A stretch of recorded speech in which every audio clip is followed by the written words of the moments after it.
हिरे बाजारात ढिगाने मिळतात, पण कोहिनूर एकटाच असतो. देवाने तुम्हाला गर्दीतून बाजूला केले, कारण तुम्ही कोहिनूर आहात. तुमचं वेगळं असणं, तुमचं एकटेपण हेच तुमचं सामर्थ्य आहे. या एकटेपणाला शाप मानू नका, तर ही संधी समजा, स्वतःला ओळखण्याची आणि स्वामींना जवळून पाहण्याची. आता तुमच्या मनात प्रश्न असेल, मला हे कधी मिळणार? कधी हा शब्द चुकीचा आहे. स्वामींच्या दरबारात कधी नाही, तर योग्य वेळी हे उत्तर असतं. तुम्ही जे मागत आहात ते तुमच्या पदरात पडायला कदाचित उशीर होत असेल, कारण स्वामी त्यापेक्षा काहीतरी महान देण्याची तयारी दाखवत आहेत.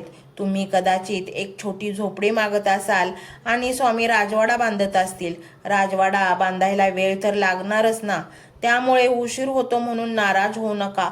उलट खुश व्हा की काहीतरी मोठं शिजत आहे. तुमच्या आयुष्यात येणारी माणसं ऋणानुबंध घेऊन येतात.